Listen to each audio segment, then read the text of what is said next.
support does end for Windows 10 in October the 14th, and there's going to be no security patches or feature updates. A grassroots project called End of 10, basically telling people to switch to Linux, and that's what this group End of 10 want people to do. Linux is great, right? Because it's free, it's open source, it's got no ads or like Microsoft telemetry. There's no Copilot, there's no like feeding stuff back to, harvest your data. And it also, the other angle we raised with Windows 10 being turned off was e-waste. There's millions of computers that are just going to be vulnerable, or people will just get rid of when they're still actually quite good and can still function for probably 90% of their users. Linux works on hardware that is deemed incompatible, so it works on older CPUs. It doesn't need a TPM chip, which is one of the requirements, the encryption chip. End of 10 is a group that are encouraging users to switch from Windows 10 to Linux.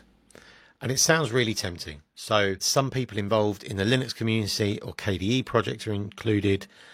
And they're saying, if you can't install Windows 10, if you can't install Linux, then find someone with technical expertise that can. So it's quite an interesting argument, really. There's a website as well, endof10.org. 5 reasons to upgrade your old computer to Linux. They also have a map as well. You can go for the reasons first. So they've got no new hardware, no license costs. So it doesn't cost you anything. You don't have to pay for the operating system. Brilliant. Enhanced privacy. Interesting angle. This is quite a good angle. Windows comes with lots of ads and spyware. You're kind of selling your soul to Microsoft, which does slow down your computer. Whenever you look how to speed up Windows, one of the things it suggests is the top one is always turn off Microsoft telemetry. It's good for the planet.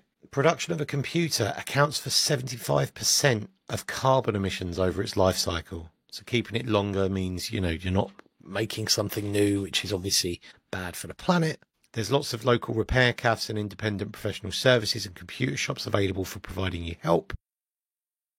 And better user control. So you can make changes, you can do stuff. The 4 freedoms of software: use, study, share, and improve. I love that. If you're listening and you work for an IT service provider, a large chunk of our listeners are in the UK. Wow. There's not much competition here, guys. So now it might be a good opportunity to get you on the map. I've kind of poo-pooed Linux previously when talking about this. This is a really, really good thing to do. Are you going to install Linux